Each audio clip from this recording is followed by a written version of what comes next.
নতুন একটি ভিডিওতে আপনাদের সকলকে স্বাগতম। এই মুহূর্তে আবহাওয়া দপ্তর থেকে পাওয়া লেটেস্ট আপডেট অনুযায়ী বাংলাদেশ এবং সেই সঙ্গে পশ্চিমবঙ্গের বিভিন্ন জেলায় জেলায় বজ্রবিদ্যুৎ সহ কালবৈশাখী ঝড় বৃষ্টি হতে চলেছে। তো এই মুহূর্তে আবহাওয়া দপ্তর বলছে যে গাঙ্গেয় পশ্চিমবঙ্গের উপরে একটা ঘূর্ণাবর্ত তৈরি হয়েছে এবং সেই সঙ্গে একটা সক্রিয় নিম্নচাপ অক্ষরেখা রয়েছে। এই দুয়ের ফলে পশ্চিমবঙ্গ এবং সেই সঙ্গে সংলগ্ন বাংলাদেশের বিভিন্ন জেলায় জেলায় কিন্তু বজ্রবিদ্যুৎ সহ ঝড় বৃষ্টির সম্ভাবনা রয়েছে এবং আজ কিন্তু ঝড় বৃষ্টির জোরালো সম্ভাবনা রয়েছে। হচ্ছে দক্ষিণবঙ্গের 6টি জেলাতে বজ্রবিদ্যুৎ সহ বৃষ্টি, সেই সঙ্গে 60 কিলোমিটার পর্যন্ত গতিবেগে ভয়ঙ্কর কালবৈশাখী ঝড় হতে পারে।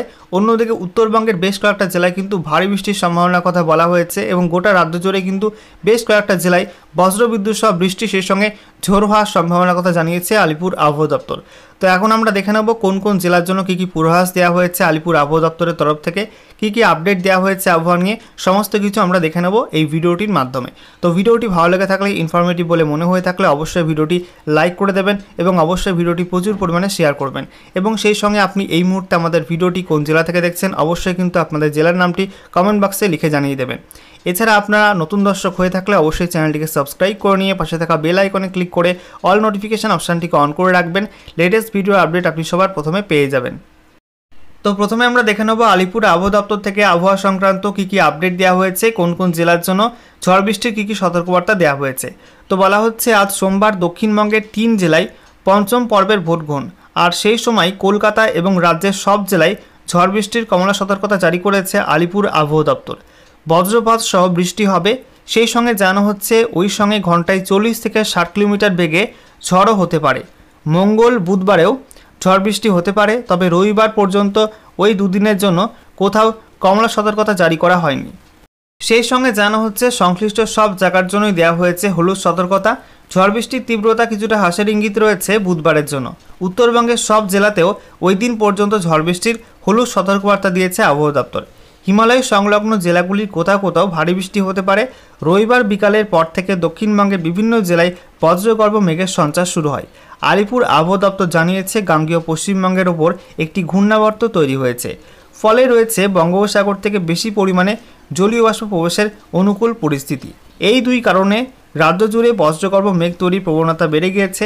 সোমবার 2 চব্বিশ পরগনা, সেই সঙ্গে বীরভূম জেলা, মুর্শিদাবাদ, নদিয়া এবং পূর্ব বর্ধমান জেলায় ঝোড়ো হাওয়ার গতিবেগ তুলনামূলকভাবে কিছুটা বেশি থাকবে। সেটি ঘন্টায় 50 থেকে 60 কিলোমিটার হতে পারে বলেই তাদের পূর্বাভাসে জানিয়েছে আবহাওয়া দপ্তর। এই জেলাগুলির মধ্যে উত্তর 24 পরগনার 2টি লোকসভা আসনে আজ ভোট গ্রহণ রয়েছে। বাকি জেলাগুলিতে ঘন্টায় 40 থেকে 50 কিলোমিটার বেগে ঝোড়ো বাতাস বইতে পারে। ঝড় বৃষ্টিতে গরম থেকে সাময়িক স্বস্তি মিললেও বজ্রপাত নিয়ে বিশেষভাবে চিন্তিত আবহাওয়াবিদরা। এই সময় বজ্রমেঘ থেকে বাজ পড়ার প্রবণতা অত্যন্ত বেশি। রাজ্যে গত কয়েকদিনে বজ্রাঘাতে অনেকের মৃত্যু হয়েছে, তাই কোথাও ঘন কালো মেঘ জমলে খোলা জায়গায় বা গাছের নিচে না থাকার পরামর্শ দিয়েছেন আবহাওয়াবিদরা। এদিকে কেন্দ্রীয় আবহাওয়া দপ্তরের পূর্বাভাস মতো রবিবার দক্ষিণ আন্দামান সাগর এবং সেই সঙ্গে দক্ষিণ বঙ্গোপসাগর ও নিকোবর দ্বীপপুঞ্জের কিছু অংশে দক্ষিণ পশ্চিম মৌসুমী বায়ু বা বর্ষা প্রবেশ করেছে। ওইসব এলাকায় প্রবল বৃষ্টি হচ্ছে। 31শে মের আশেপাশে কেরল উপকূল দিয়ে দেশের মূল ভূখণ্ডে বর্ষা প্রবেশ করবে বলে আশা করছে মৌসুম ভবন। কেরলে প্রাক বর্ষার বৃষ্টি ইতিমধ্যে শুরু হয়ে গেছে। 22শে মে নাগাদ দক্ষিণ পশ্চিম বঙ্গোপসাগরে একটি নিম্নচাপ তৈরি হবে। এটি 24শে মে নাগাদ আরও শক্তি বাড়িয়ে আপাতত মধ্য বঙ্গোপসাগরের উপর গভীর নিম্নচাপে পরিণত হবে, জানিয়েছে আবহাওয়া দপ্তর। নিম্নচাপটি আরও শক্তি বাড়িয়ে ঘূর্ণিঝড়ে পরিণত হয় কিনা বা হলে কোন দিকে যায় তার উপর বিশেষ নজর রাখছে আবহাওয়া দপ্তর। এই সময় বঙ্গোপসাগর বা আরব সাগরে কোনো নিম্নচাপ তৈরি হলে সেটির ঘূর্ণিঝড়ে পরিণত হওয়ার আশঙ্কা খুব বেশি থাকে। নিম্নচাপটির গতিপ্রকৃতি 22 থেকে 24শে মের মধ্যে ভালোভাবে বোঝা যাবে, জানিয়েছেন আবহাওয়াবিদরা। এবারে আমরা দেখে নেব আলিপুর আবহাওয়া দপ্তর থেকে রাজ্যের বিভিন্ন জেলার জন্য ঝড় বৃষ্টি সংক্রান্ত যে সমস্ত সতর্কতা দেওয়া হয়েছে সেখানে কী কী জানানো হচ্ছে। তো বলা হচ্ছে আজ 20 মে 2024 থেকে আগামীকাল 21শে মে 2024 সকাল 8:30 পর্যন্ত যে পূর্বাভাস রয়েছে সেখানে জানানো হচ্ছে যে উত্তরবঙ্গের সব জেলার জন্য কিন্তু ঝড় বৃষ্টির হলুদ সতর্কবার্তা জারি করা হয়েছে এবং এর মধ্যে জলপাইগুড়ি, আলিপুরদুয়ার, কোচবিহার এই 3 জেলায় কিন্তু উষ্ণ এবং আর্দ্র আবহাওয়া বিরাজ করবে। সেই সঙ্গে বলা হয়েছে এই 3 জেলায় কিন্তু ভারী বৃষ্টির সম্ভাবনা রয়েছে কোনো কোনো অংশে। এছাড়া 30 থেকে 40 কিলোমিটার প্রতি ঘন্টা গতিবেগে দমকা ঝোড়ো হাওয়া বইতে পারে দার্জিলিং এবং কালিম্পং জেলায় এবং সেই সঙ্গে বজ্রবিদ্যুৎ সহ বৃষ্টির সম্ভাবনা রয়েছে কোনো কোনো অংশে। আর এই যে 3 জেলা জলপাইগুড়ি, আলিপুরদুয়ার, কোচবিহার এই 3 জেলায় কিন্তু 40 থেকে 50 কিলোমিটার প্রতি ঘন্টা গতিবেগে দমকা ঝোড়ো হাওয়া বইতে পারে। সেই সঙ্গে জানানো হচ্ছে উত্তরবঙ্গের উত্তর দিনাজপুর, দক্ষিণ দিনাজপুর, মালদহ জেলায় কিন্তু উষ্ণ আর্দ্র আবহাওয়া থাকবে। সেই সঙ্গে বজ্রবিদ্যুৎ সহ দমকা ঝোড়ো হাওয়া বইতে পারে।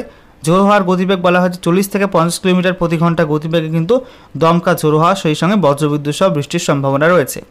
অপরদিকে দক্ষিণবঙ্গের প্রত্যেক জেলার জন্য কিন্তু আজকে ঝড় বৃষ্টির কমলা সতর্কতা জারি করা হয়েছে এবং এর মধ্যে মুর্শিদাবাদ জেলা, বীরভূম জেলা এবং পূর্ব বর্ধমান জেলা, নদিয়া জেলা, উত্তর এবং দক্ষিণ চব্বিশ পরগনা জেলায় কিন্তু কালবৈশাখী ঝড় বৃষ্টির সম্ভাবনার কথা জানানো হয়েছে, যেখানে বলা হচ্ছে কালবৈশাখী ঝড় সর্বোচ্চ গতিবেগ 50 থেকে 60 কিলোমিটার প্রতি ঘন্টা হতে পারে। এছাড়া বলা হচ্ছে যে দক্ষিণবঙ্গের বীরভূম জেলা, পশ্চিম বর্ধমান জেলা, এছাড়া পূর্ব মেদিনীপুর জেলায় কিন্তু তাপপ্রবাহ চলবে আজকে। এছাড়া বলা হচ্ছে দক্ষিণবঙ্গের বাকি জেলাগুলো অর্থাৎ পশ্চিম বর্ধমান, পুরুলিয়া, বাঁকুড়া, ঝাড়গ্রাম, পশ্চিম মেদিনীপুর, পূর্ব মেদিনীপুর, সেই সঙ্গে হাওড়া, কলকাতা, হুগলি, ঠিক আছে, এই সব জেলায় কিন্তু বজ্রবিদ্যুৎ সহ বৃষ্টির সম্ভাবনা রয়েছে। এছাড়া বলা হয়েছে 40 থেকে 50 কিলোমিটার প্রতি ঘন্টা গতিবেগে দমকা ঝোড়ো হাওয়া বইতে পারে দক্ষিণবঙ্গের এই সব জেলাগুলিতে।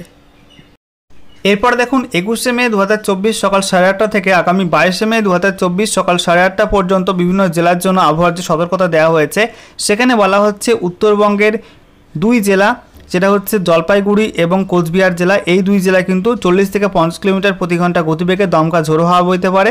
বাকি দার্জিলিং, কালিম্পং এবং সেই সঙ্গে আলিপুরদুয়ার জেলায় কিন্তু 30 থেকে 40 কিলোমিটার প্রতি ঘন্টা গতিবেগে দমকা ঝোড়ো হাওয়া বইতে পারে এবং সব জেলাতেই কিন্তু বজ্রবিদ্যুৎ সহ বৃষ্টির সম্ভাবনার কথা জানানো হয়েছে এবং এর মধ্যে কালিম্পং জেলা, জলপাইগুড়ি জেলা এবং আলিপুরদুয়ার জেলার কোনো কোনো অংশে কিন্তু ভারী বৃষ্টির সম্ভাবনা রয়েছে, যেখানে বলা হচ্ছে 7 থেকে 11 সেন্টিমিটার পর্যন্ত বৃষ্টিপাত হতে পারে এই সব জেলাতে।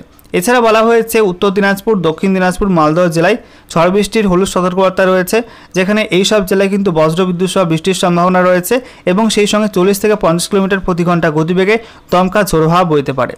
বলা হয়েছে দক্ষিণবঙ্গের প্রায় প্রত্যেকটা জেলায় কিন্তু ঝড় বৃষ্টির সম্ভাবনা রয়েছে, যেখানে প্রত্যেকটা জেলার জন্য ঝড় বৃষ্টির হলুদ সতর্কবার্তা দেওয়া হয়েছে এবং দেখতে পাচ্ছেন মুর্শিদাবাদ, বীরভূম, পশ্চিম বর্ধমান, পূর্ব বর্ধমান, নদিয়া, পুরুলিয়া, বাঁকুড়া, ঝাড়গ্রাম, পশ্চিম মেদিনীপুর, পূর্ব মেদিনীপুর, হুগলি, হাওড়া, কলকাতা, দক্ষিণ চব্বিশ পরগনা, উত্তর চব্বিশ পরগনা সব জেলাতে কিন্তু বজ্রবিদ্যুৎ সহ বৃষ্টির সম্ভাবনা রয়েছে। সাথে 40 থেকে 50 কিলোমিটার প্রতি ঘন্টা গতিবেগে দমকা ঝোড়ো হাওয়া বইতে পারে, তবে এই সব জেলার জন্য কিন্তু ভারী বৃষ্টির সম্ভাবনার কথা বলা হয়নি।